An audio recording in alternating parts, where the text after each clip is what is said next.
మండలానికి గతంలో కాంగ్రెస్ ప్రభుత్వం ఉన్నప్పుడు చిన్న వాళ్లకు పెళ్లిళ్ళు చేసుకుంటే గత 20 సంవత్సరాల క్రితం 20-25 వేలు ఇచ్చేవాళ్ళం. దాని సాంప్రదాయంగా గత ప్రభుత్వం 1,00,000 ఇచ్చినా కొందరికి ఇచ్చి కొందరికి ఇవ్వలేదు. ఇవన్నీ ఆ ప్రభుత్వం ఇయ్యక పక్కన పెట్టినవన్నీ ఇప్పుడు ఇస్తా ఉన్నాం. అంతేనా? కాబట్టి తప్పనిసరిగా చిన్న వాళ్ళకు కళ్యాణ లక్ష్యం కానీ షాదీ ముబారక్ కానీ చెక్కులు ఇష్టం. అదేవిధంగా రైతులకు రైతు గురించి కొంత చెప్పుడే కానీ గత ప్రభుత్వం సాలులకు లోన్ మాఫీ చేసింది. మొత్తం ఎన్నేళ్ళకు మాఫీ చేసింది? 10 ఏళ్ళల్లో 1 లక్షనా? మీ సాలులకు ఏం ఏం కాదు అంటే ఇన్ని బాకీలు తెచ్చి ఇన్ని ధరలన్నీ పెంచి కనీసం రైతులకు ₹1,00,000 లోన్ మాఫీ చేస్తామని కూడా చెయ్యని ప్రభుత్వం చేసిందా? లాస్ట్లో ఇచ్చినట్టున్నారు. కొద్దిగా ఇచ్చిండ్రు, కొందరికి ఇవ్వలేదు. అటువంటిది గతంలో యావత్ భారతదేశంలో మన్మోహన్ సింగ్ గారు ప్రైమ్ మినిస్టర్ ఉన్నప్పుడు సోనియా గాంధీ నాయకత్వంలో 75 లక్షల రూపాయలు మనం మొత్తం భారతదేశంలో ఒకటేసారి మాఫీ చేశాం. మొన్న ఎలక్షన్లప్పుడు మీ అందరికీ ఒక తోడుగా అసలు ఎందుకు ఇస్తున్నారు బ్యాంకులో మీరు కూడా దయచేసి ఇప్పుడన్నా యువకులకు చెప్తా ఉన్నాను, పెద్దోళ్ళకు చెప్తా ఉన్నాను, వ్యవస్థను కాపాడుకుందాం. కోఆపరేటివ్ సొసైటీస్ అని ఎందుకు పెట్టినో తెలుసా? అప్పుడు మన పెద్దవాళ్ళు నేషనలైజ్ బ్యాంక్స్ లో పోతే మనకు బాగా రూపాయటికి ఇస్తా ఉంది. దానికి మనం తట్టుకోము చాలని పండ్లతో అని ఒక కోఆపరేటివ్ పెట్టాము. ఆ కోఆపరేటివ్ సొసైటీ ద్వారా మనం ఎలక్షన్ పెట్టుకుంటూ ప్రెసిడెంట్ అని డిస్ట్రిక్ట్ ప్రెసిడెంట్ని ఎన్నుకొని అప్పుడు దాన్ని 12%ని నాబార్డు నుంచి 34% మాకు వస్తూ ఉంటుంది. వస్తున్నా ఏమైనా ఆఫీసర్ మీకు తెలియదు. నాబార్డు నుంచి 3 to 4% అప్పుడు వస్తూ ఉంటాయి. స్టేట్ గవర్నమెంట్ కూడా 3 to 4% ఇస్తూ ఉంటాయి.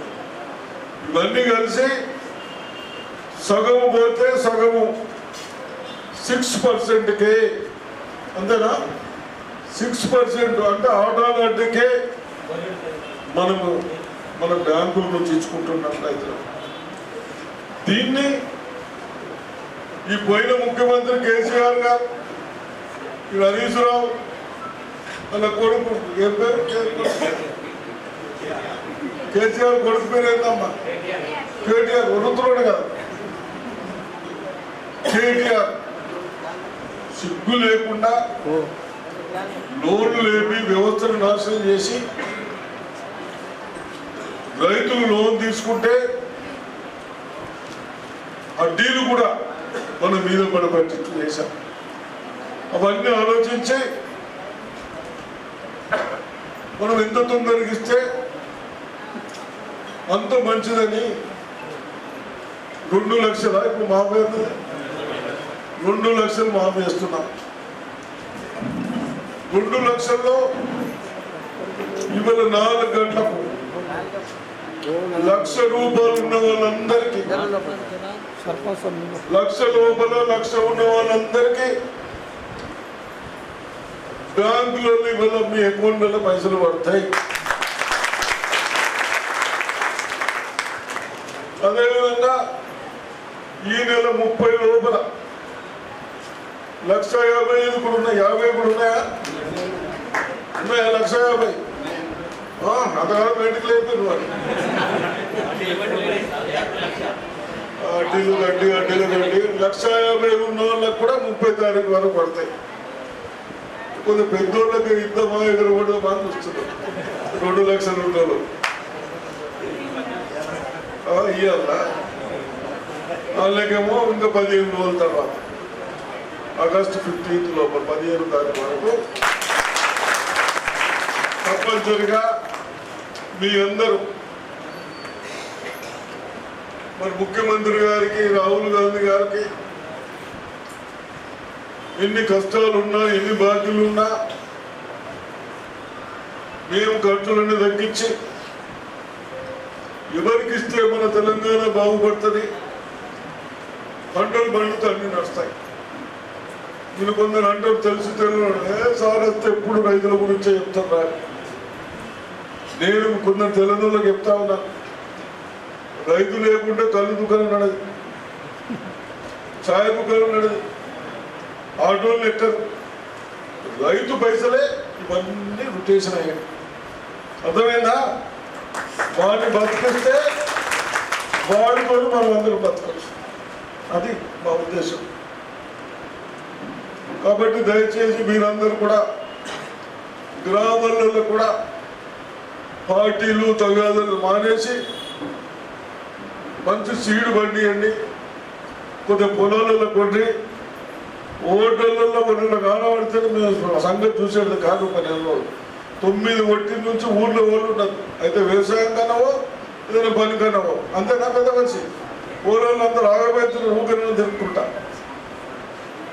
ఇది పోలీసు వాళ్ళకు కూడా చెప్తా. ఏడన్నా ఓటర్ల దగ్గర 9 కొట్టిన తర్వాత అడిగితే ఈ సంగతి చూడు మనం చెప్పాలా? చెప్తా ఆ ఇల్లు దుకాణాలు ఒకటి వేసే మంది వేసే ఇవన్నీ ఒకటి మీ అందరు కూడా నాకు వచ్చేది తిడతారు. పోలాలు తెలంగాణ తిడతారు. కానీ రేపు 4 ఏళ్ళనుక మీరే యాడ్ చేస్తాం. సార్ ఉన్నప్పుడు మంచి చేస్తే మనం బతుకుతున్నాం. మేము లిఫ్ట్ చేస్తే మీరందరూ బాగుపడ్డారు. అంతేనా? మీరిచ్చి మీరే బాగుపడ్డారు. లిఫ్ట్ వస్తే బాగుపడ్డాం.